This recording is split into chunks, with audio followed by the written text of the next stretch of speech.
WNZK has available a few good hours of airtime for a few good programs to serve their communities.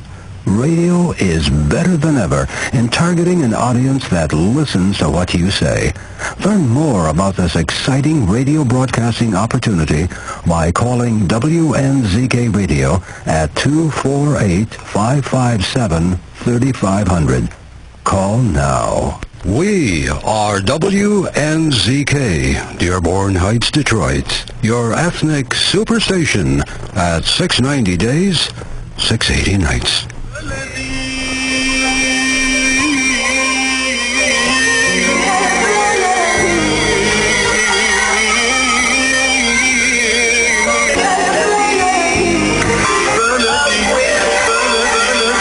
بكل الذين ينضموا للاستماع إلى راديو بلدي أول راديو عربي أمريكي ويعنى بقضايا العرب في المهجر.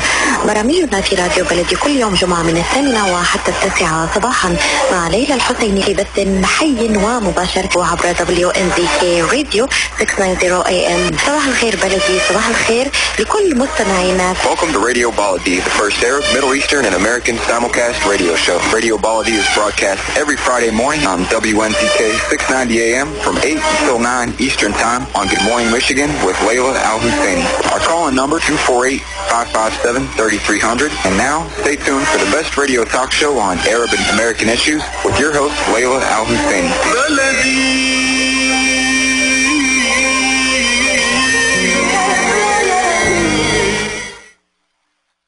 Eastern Time.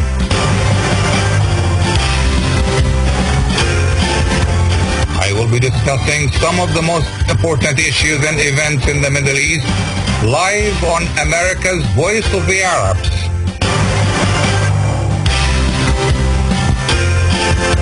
WNZK 690 AM and WDMV 700 AM.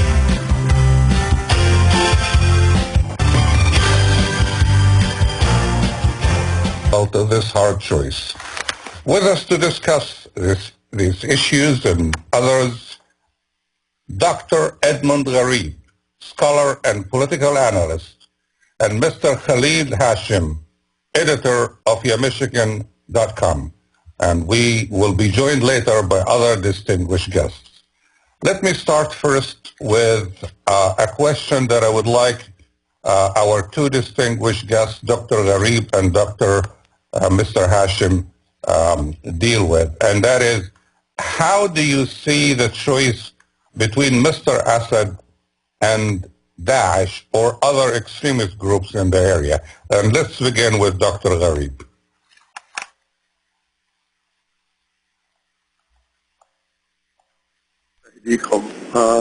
بدون شك ان هذا السؤال الذي تفضلت وسألت عنه هو السؤال الذي يطرحه كثيرون الآن، ولكن بدأنا نرى تغيير في المواقف على الأقل لدى بعض. Dr. Ghareeb, I'm sorry to interrupt you. Can you switch to English? Okay, sorry, yes.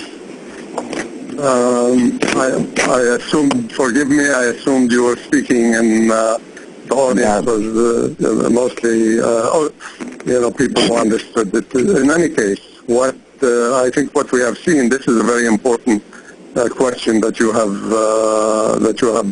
raised, and I think it's at the core of at least the position of a number of governments in the area. In the West, for example, we have heard recently from President Obama and from Secretary Kerry that if the Syrian president disappears from the scene within a few months, there will be Daesh will be destroyed and things will improve. Hopefully, from their perspective, they think this is going to lead to the creation of a more stable government and a transition to a democratic and peaceful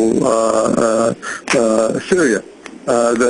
However, there are others in the United States, including people who are formerly, for example, such as the former head of the Defense Intelligence Agency, who was in position up until the last year, warned that this is the wrong kind of policy. He thinks that if we take a look at the experiences of the United States, whether it's in Libya, whether it's in Iraq, whether it is in Afghanistan, or in Syria, the danger there comes from the more radical or extremist organizations, and that his intelligence agency had warned, that what if the U.S. policy continues as it was, this was going to lead to the emergence of a Salafist emirate on the border between Iraq and Syria, and this report came out in 2012. Also, something very unusual as well has occurred, is that now we've begun to hear from some Democratic and Republican candidates some change in position on this issue. For example, we have heard that Senator Sanders has been very critical of this idea of mission creep, or continuing to wage wars, and at the same time, recently, an unusual voice, in addition to Senator Rand Paul, has been saying, who has been very critical of the policies of the government. Now we have Senator Cruz, who is very unusual. He has just given a speech impact on on this issue. He has talked to Associated Press, and he said that Assad is a brutal dictator, but the situation would be far worse if he disappears. Radical extremists would take over. There would be a threat to the world. That's one perspective. However, you have the majority of the Republicans, you have Senator Clinton, former Secretary of State, who favor even going and establishing a no-fly zone over the Syria and a safe area for refugees, although again, many of the top military officials have raised questions about that. On the other side, you have seen something very important that has begun to change the equation and change the balance. That is the entry of the Russians into Syria, with, of course, right now most of the force is the Air Force, although they have, after the shooting of the Russian plane by the Turkish Air Force, they have also established some of the most powerful defense, surface-to-air defense missile defense systems in the world, the S-400 and the S-300, and their perspective is that while they do not favor the leadership of President Assad, they don't support Assad as an individual. I think his role is essential for combating the radical forces, and they have, in fact, said that they would support the regime, and have begun to bring about major changes on the ground, including in the area of in the northern part of Latakia, that's close to the Turkish borders, and that may have contributed to the clash on the ground. So we also have seen, as you pointed out, basically we have seen the British and the French escalating after the rise of the terrorist incidents taking place, especially the one that took place in Paris.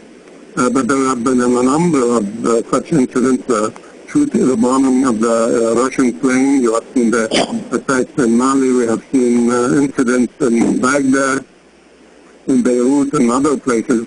This terrorist factor has also contributed to raising a new kind of environment, political environment in the West, and in a number of countries, leading countries to try to do something. So we're seeing some escalation in terms of their military capabilities and their attacks on the ground. So also, in addition to this, we are seeing as well a larger role played by Iran in this area. And so the situation is becoming much, much more complex. And it's certainly, to go back to your original question, the situation is much more complex, and there is no guarantee that even if tomorrow, let's say, that this is going to happen, although that's unlikely, to happen or it's highly unexpected that we're going to see the disappearance of the Syrian president from the scene, that we are likely to see peace in Syria. Mr. Khalil Hachem, the same question, please. How do you see the choice between Mr. Assad on the one hand and Daesh, ISIL, or other extremist groups on the other? Well, to put it this way, is basically confusing the issues in Syria. The number one issue in Syria should be the preservation of the Syrian state. And saying either or and equating both together really going to further the confusion in Syria, because right now you have too many players and with very conflicting interest in Syria, and none of them really has Syria's best interest at heart. Even some of the Syrians don't do that right now. So the issue to say or to distinguish between the two right now is going to just further complicate the issue. Number one should be how to preserve the Syrian state and how to make sure that Syrians don't become more and more refugees and stop the war. Number two, Syrians deserve a better government. Then you can work through a transition to really help the Syrians get a better government. Right now, they're unable to work together for that. So when we're talking about Assad, we're not talking about one person. We're talking about a regime that has been in power for over 50 years. And, to really play with that right now, it's going to further damage the integrity of the country, which is we call Syria. And then the Western United States has had an experience in the Middle East of disintegrating states. Look what happened to Iraq, to Libya, to Yemen, to others. So we don't want to see Syria on the same path. And to say either or, we're just pushing it further and further into this integration. Dr. Ghareeb, will the additional American troops make a difference in the situation in Syria? Let's not talk about Iraq right now. Let's focus on Syria. From what we hear right now is that these forces are going to be somewhere, the new troops that are going to be sent, the special forces, are going to be somewhere. I've heard figures from about 100 to 200. So I don't think that these are going to make a material difference in terms of changing the military equation on the ground, even with the bombing and the escalation of the bombing that has begun to take place. One of the questions has been is that the U.S. bombings for over a year and a half, while this was taking place, nevertheless, ISIS continued to expand its control, the area under its control. They took over Ramadi, they took over Palmyra in Syria. So basically, that alone was not enough. So you do need forces on the ground if you really want to fight ISIS or other radical forces that the West as well as Russia agree on. For example, they may disagree on some of the other forces, but they agree that ISIS and al-Nusra are terrorist organizations. And so these are the two of the most powerful organizations on the ground in Syria. So unless you have troops on the ground, or what some people here in the United States say, boots on the ground, we are not likely to see a change. Now, some, of course, say, many experts will say you need 50,000 troops on the ground. Senators McCain and Senator Graham want to send 20,000 here and 20,000 there, or 10,000 here, 10,000 there. Again, that alone would not be sufficient. Now, they call, however, on cooperation with other forces on the ground. Turkey, for example, Saudi Arabia, some of the Arab states. Now you have Saudi Arabia, which did begin to participate in the air campaign, now preoccupied in Yemen.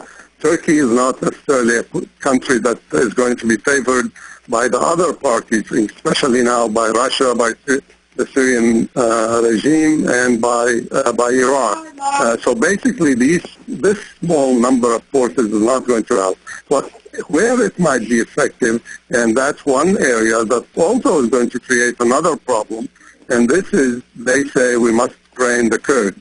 The Kurds have done an effective job in Syria. The PYD, which is a local militia believed to be closely tied to the PKK, the Kurdistan Workers' Party, which is a Turkish party that had been fighting against the Turkish state for something like since the 80s, off and on.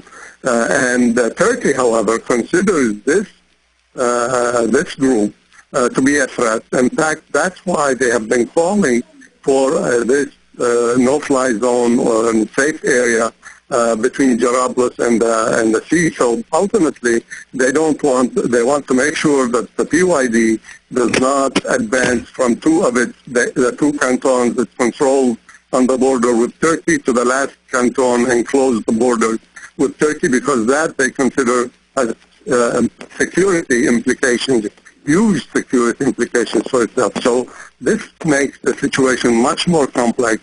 One final point I would like to add on this is that the Syrian government has come out with a statement saying that any criticizing the British and the French actions, saying that the bombing was not coordinated with them and will have negative consequences. And the Syrian opposition groups that Prime Minister Cameron said that are going to support the action by Britain to bomb in Syria and play a bigger role, in fact have criticized as well the British decision, but they criticized it on the basis that this bombing of Raqqa and other places is going to kill civilians, and that will have far more negative consequences. Stay with us. We'll be back in a moment. Ziad brand. Quality products from our family to yours. Ziad Brothers Importing offers the finest quality products, including brands like Sultan, Kraft, Nestle, Hook, Rico Picon, Dana, and many more. Ask your retailer to carry these fine products because you deserve the very best. For more information, visit our website at www.ziad.com. That's www.ziad.com. Ziad, quality products from our family to yours. Life for Relief and Development is a non-profit charity that has been providing humanitarian aid and development to people and communities regardless of race, color, religion, or cultural background for over 22 years. When disaster occurs here or around the world, Life rushes to provide food, medical aid, and shelter to those in need. Life also has development projects that provide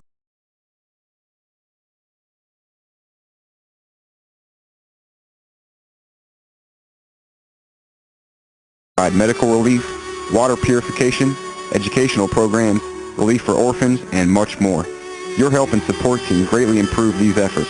All donations are tax deductible. For more information, please visit our website at lifeusa.org or call 248-424-7493. That's lifeusa.org, 248-424-7493. From their first words to first grade, Dreamy Children's Center will help get your child on the right track. The highly qualified staff works closely with parents to provide an experience that goes beyond early education. We can help nurture important personality traits with the use of educational programs ranging from preschooling for infants to Montessori-approved programs and bilingual curriculums for young children. All meals can be provided and we can arrange for after-school pickup. Dreamy Children's Center in Dearborn Heights on Warren, in Westland on Ann Arbor Trail, and in Troy on DeQuinder. I am Atef Gawad. Join me the first Friday of each month at 8 a.m. Eastern Time.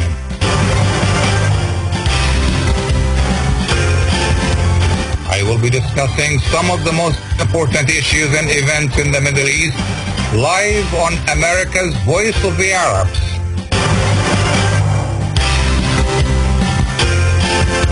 WNZK 690 AM and wdmv 700 AM.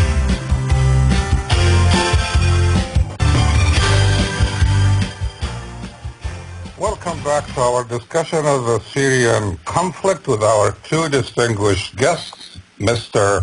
Khalil Hachem, editor of Michigan.com, and Dr. Edmond Ghareeb, scholar and political analyst. I'm not sure if Mr. Ghareeb is still with us, but let me ask Mr. For now, yes. Are you still there, Dr. Ghareeb? For now, yeah.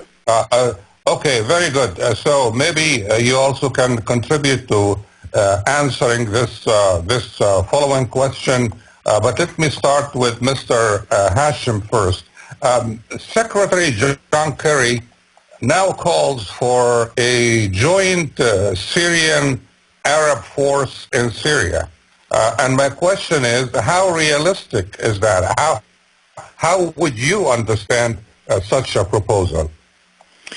Well, I don't think that the U.S. has had really much success in being trustworthy in the area, because Syria, the United States has never had, from the beginning of the conflict, has never had a clear vision what it wants to do in Syria.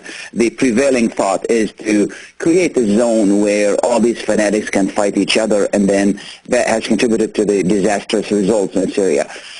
For Secretary Kerry to suggest that without a plan, or even to send the troops without a plan, is nothing but rhetoric.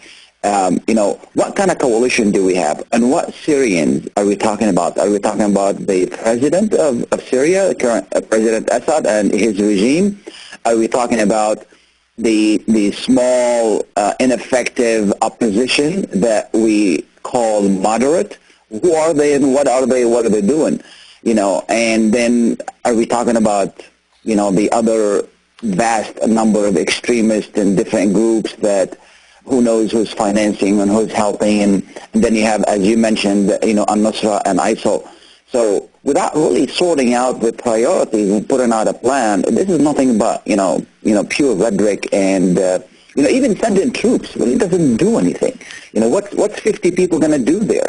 They may have certain successes of not been 1 and 2 people, but in the overall plan, there's really going to be no effectiveness to it. When ISIL marched down to Tudmur to take on the Syrian town, it was very visible from the sky. What did the United States do? Nothing. As Dr. Ghareeb has mentioned, for a year and a half, the U.S. has carried on operations in Syria, and what have they done? Nothing. Also, maybe there were small successes here and there, but nothing really effective. So for Secretary Kerry to say that without qualification and explaining, this is the overall plan, this is the coalition we're going to build, these are the objectives, 1, 2, 3, 4, and one should be the preservation of Syria and the helping of all the refugees. I mean, look what the condition of the refugees. I would love for Secretary Kerry to come up with a plan to help the refugees, whether in Syria, outside Syria, or here in the West. Dr. Ghareeb, I know you have to leave in a few minutes, but what's your take on this issue? Well, I think what I've just heard from Khalil is right on target in many ways. Even if you do send forces, unless you coordinate with Russia, you coordinate with some of the other players on the ground and in the region, and pursue a strategy that's ultimately going to defeat ISIS and the other extremist groups, you're not going to have any change. And even if you do, the U.S. decides to send forces on the ground with 50,000, you can complete. The U.S., yes, can take Raqqa, can take Mosul in Iraq, but then what will that mean? Will the U.S. be able and willing to maintain a large number of forces for many, many years to come to try to help rebuild and work with the local people to build new governments that are capable of dealing with this? That's so far, if we take a look at the experience of Libya, the experience of Iraq, and even the experience of Afghanistan, this has not succeeded. And in fact, what we saw as a result, and this is something that now many people agree that this is the nexus of the problem, that what happened in Iraq contributed to the rise of ISIS, and this is now being accepted. It wasn't accepted before, but it is now being accepted because of the rise of ISIS and many other of these extremist groups in the region. And even if ISIS and other groups are destroyed in Syria or in Iraq, Well, we have them now spreading to Libya, to Mali, we have problems to be in Lebanon and other places. So the danger is much more immediate and much more concerning. That's why you need truly an international coalition that is going to achieve the objective. So sending 100, 200, 400, 500, even if you have a mission creep, but ultimately also may have long-term consequences for the U.S. in terms of the cost, economic cost, in terms of civil liberties, in terms of the political institutions. These are things that have to be also considered. And unfortunately, we don't see those people who are banging the drums again, and they are the same people who banged the drums for going to Iraq. We don't see them thinking and offering strategies, while at the same time they accuse the administration as well of not having a strategy. But Dr. Ghareeb, I want to ask you one more question before you go, and let's look at the situation now. Ground troops are needed to get results on the ground. On the other hand, you are not seeing any benefit for a joint Syrian-Arab force on the ground, and at the same time, I don't think any Western nation, including the U.S., is willing to send down ground troops. So tell us, what do we do? Well, basically, I think there has been some important shifts. We'll have to wait and see what does Secretary Kerry really mean by saying working to close the border. There's been some pressure being put on Turkey to close the border because that has been a very important border contributing to much of the coming of fighters. And there are reports that every month, at least to ISIS, comes 1,500 fighters from abroad. The selling of oil, smuggling of antiquities. These are very, unless you close that border, and even if you close it tomorrow, it's still going to be a problem. But the main thing is to focus on a political process while at the same time trying to defeat the radical forces, but to also hand in hand work on a political process that's going to bring all Syrian forces, moderate forces, forces that are truly interested and committed in the peace of Syria and the future of Syria and the future of the people of Syria. Unless that begins to see that political process, it's not going to happen. Unfortunately, the Syrian war has been transformed from a local conflict into a regional conflict, into a war, proxy war between also superpowers, and that has made the situation much worse. That's why a new effort, a more genuine effort, perhaps the Vienna statement might be a good beginning, and it has some excellent ideas, but it needs support, it needs the collaboration of the West as well as the Russians and other players in the region. Stay with us. We'll be back in a moment.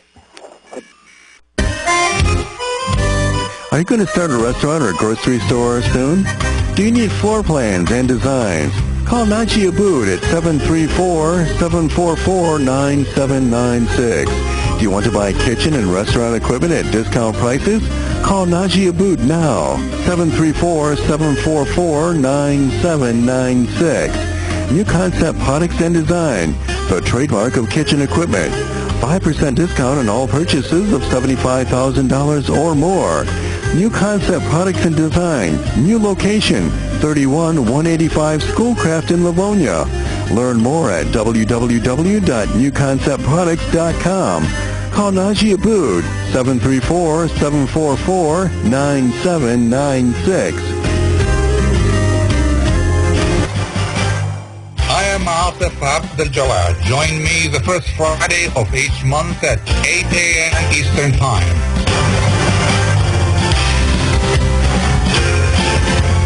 I will be discussing some of the most important issues and events in the Middle East, live on America's Voice of the Arabs.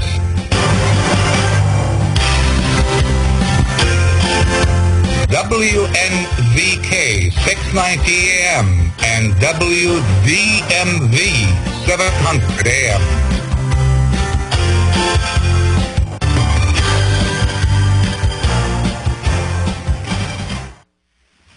Welcome back to our discussion of the Syrian conflict with our distinguished guest. I understand that Dr. Edmond Ghareeb has just left us, but we are still joined by Mr. Khalil Hachem, editor of wnzk.com. Also, we are being joined by our distinguished guest, Nadia Nashawi, a Syrian political activist, and Mr. Dani Qappan, media director of the Madaniya region in Syria. Welcome to all of you. And let me start with a question that I would like both Mr. Qappan and Nashawi, Ms. Nashawi, to deal with. And that is, what does the average Syrian citizen on the street see the conflict in Syria? Nadia. Hello, good morning, and nice to have me with you. Well, honestly, I'm out of Syria a long time ago, but I'm following the revolution and the whole news about what's going on inside of Syria.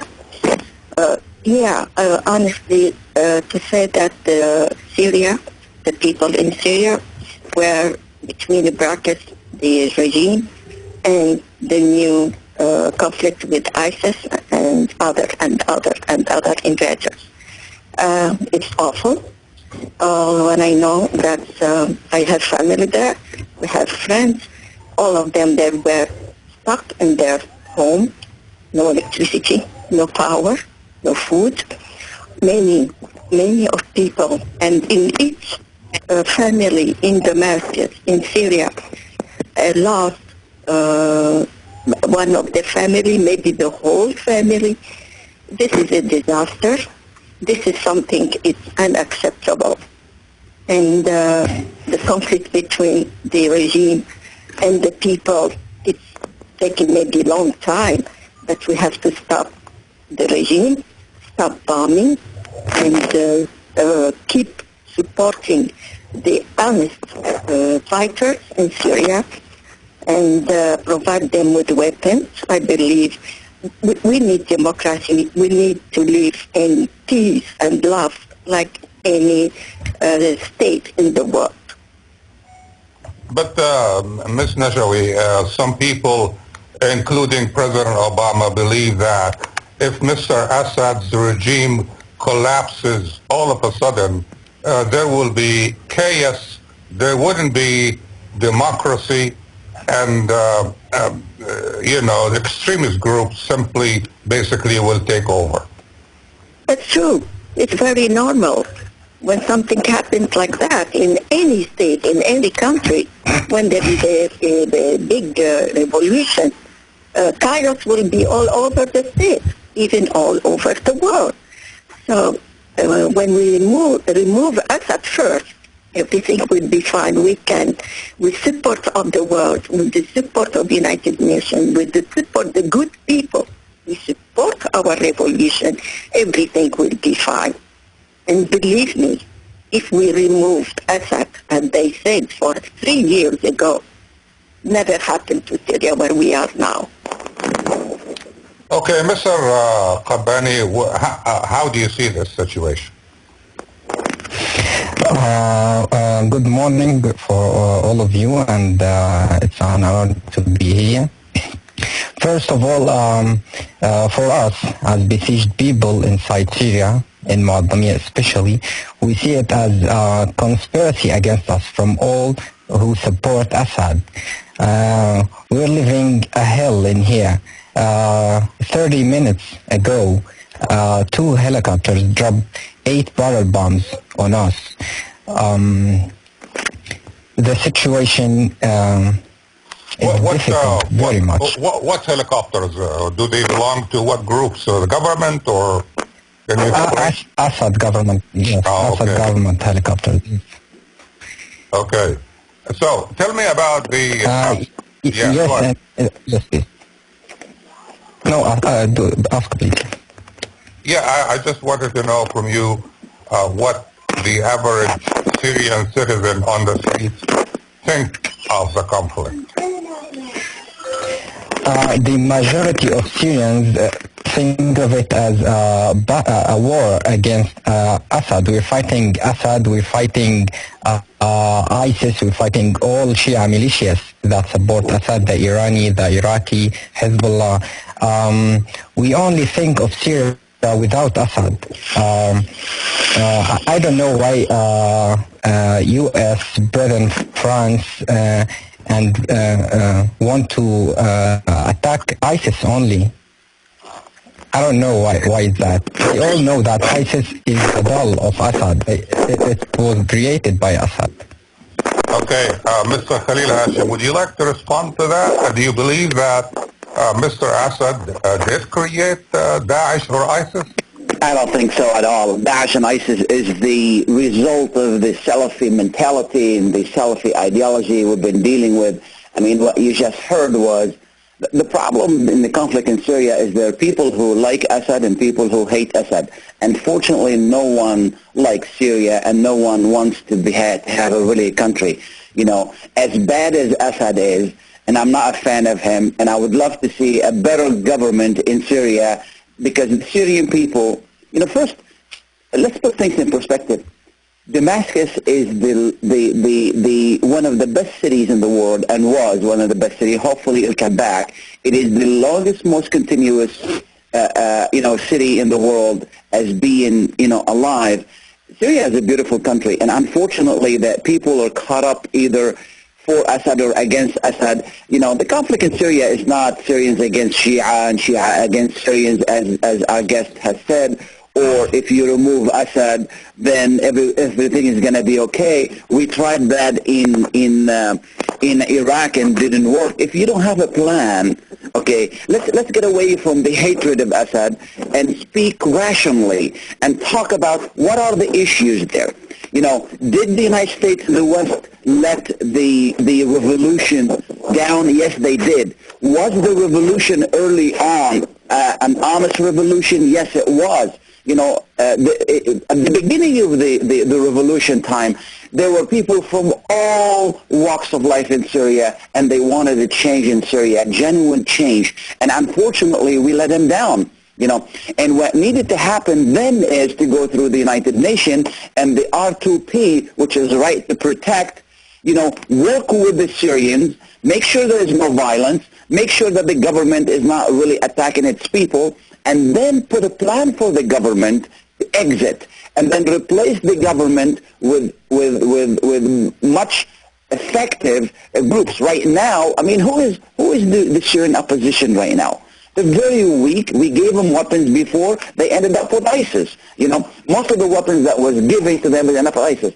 Do I want to see change in Syria? You better believe it. Do I think that Assad is a good governor? No. He's a dictator, and the Syrians deserve better government. But to really frame it that this is a conflict between Syrians and the Shia, or Syrians and other, it's really not. It's a much bigger issue. ISIS is the product, the Salafi, Wahhabi mentality. ISIS is not only a problem for Syria. ISIS is a problem for all Muslims. Once we start seeing that, no matter who we are, once we start seeing that, the other issue for Syria is all of these people with competing for the conflicting interests. You have Saudi Arabia, you have Iran, you have Israel. Israel is contributing tremendous amount of chaos in that area. We don't want to talk about it. We just want to talk about the Shia. We just want to talk about this. We want to talk about that. This is really misguided. This is really where the opposition in Syria has gone astray. Ms. Nashawi, do you see the conflict in Syria in terms of Salafi, Shi'i, sectarian difference? I believe ISIS, that's the Stone Age of killers. They're not only Salafis or Wahhabi, they are the big threat on all the world. Assad, he is the threat. He is the big threat. He is the main target to get the world in all this mess out, I don't believe the opposition can replace Assad. Assad must go, but opposition is good people. Some of them good, some good not. Anyway, we can handle it. We have a plan. We have young people. We have fighters. We have believers in the democracy. And let ISIL and Assad are together in the big street now to Syria. Don't forget that we are occupied, not only bombed by Iran, by Russia, by Hezbollah, by European invaders. We are encamped in Syria. That's Assad put his people in this mass cult of death. Stay with us. We'll be back in a moment. Stay with us.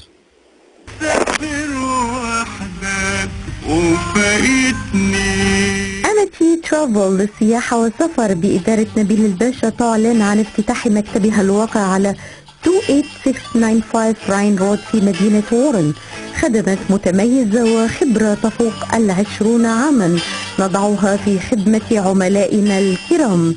مع أمتي ترافل يمكنكم حجز رحلاتكم الجوية داخل أمريكا، الوطن العربي وأنحاء العالم، إضافة إلى الأماكن السياحية والاستجمام.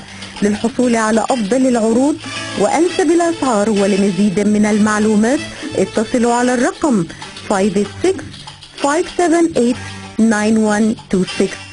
586-578-9126.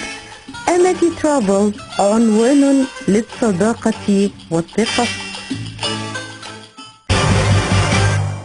I am Atef Gawad. Join me the first Friday of each month at 8 a.m. Eastern Time.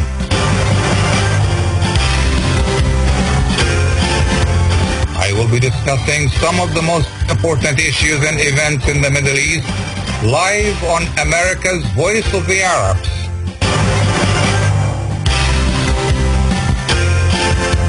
WNZK 690 AM and WDMV 700 AM.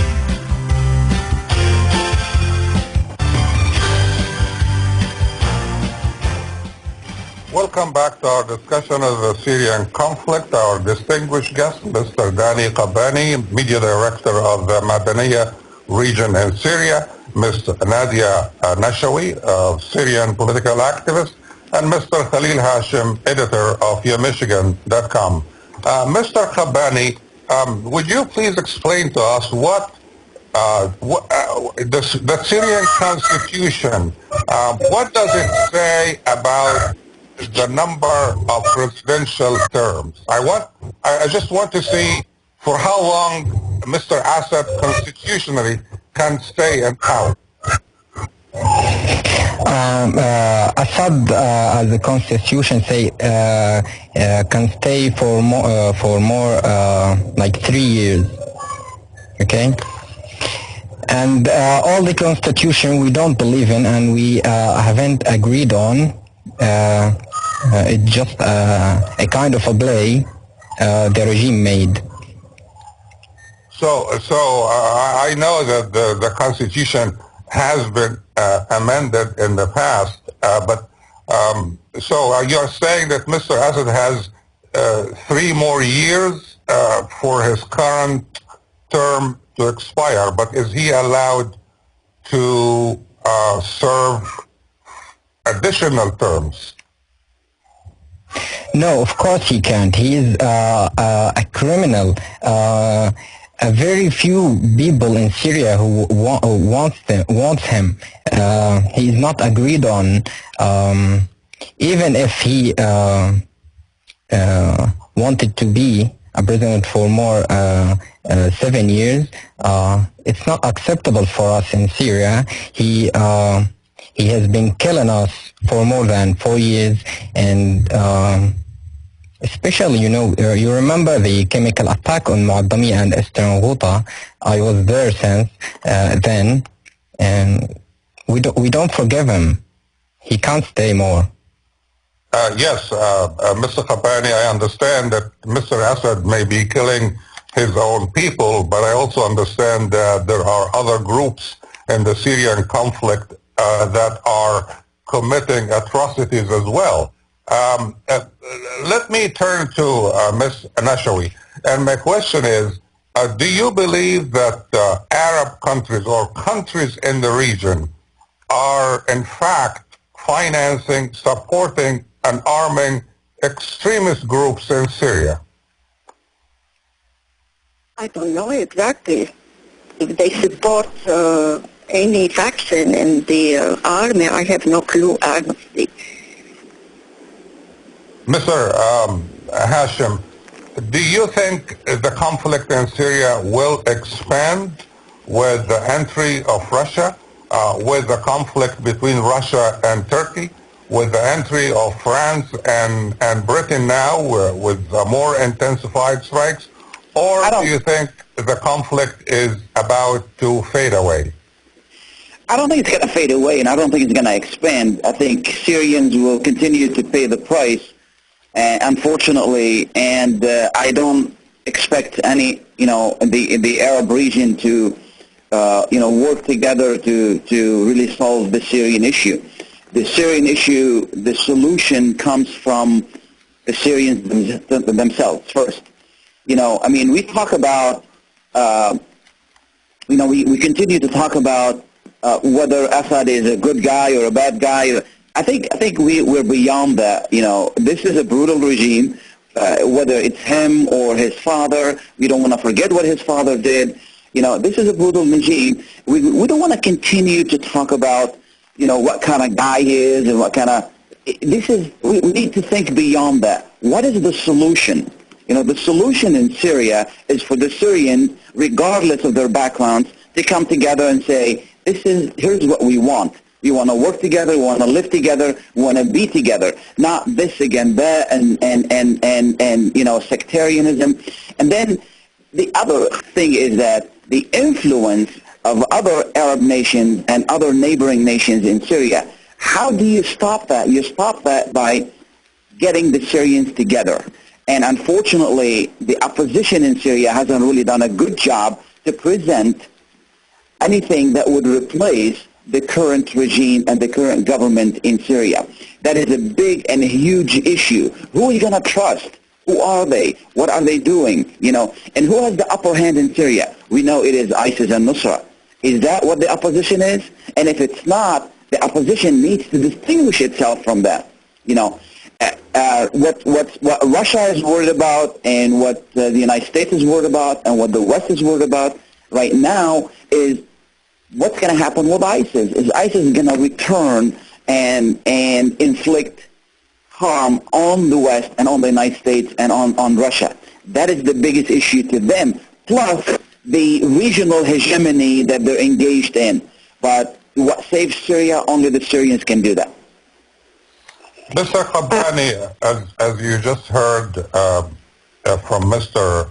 Hachem, the alternative to Assad would naturally be Nusra and Daesh or ISIL.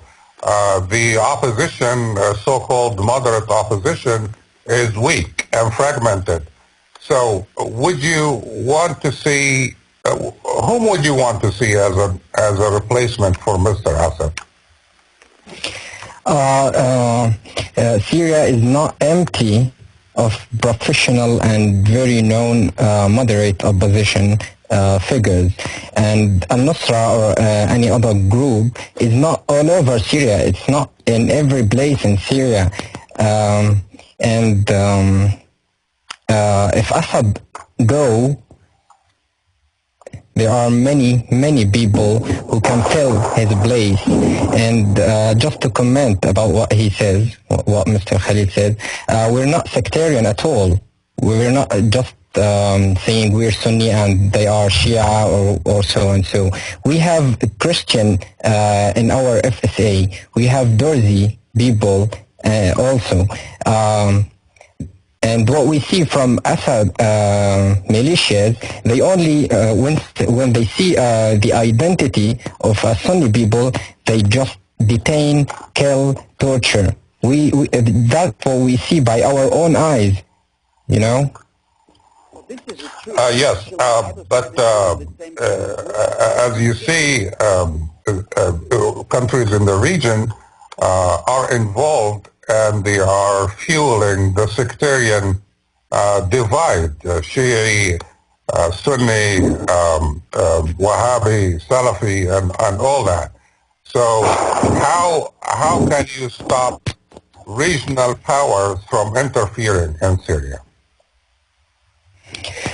By empowering the moderate opposition, by arming the FSA, and we don't ever ask to any country to intervene in Syria or to send troops or to attack even attack Assad. We just want to arm the FSA. We can do the rest. We can solve this whole problem.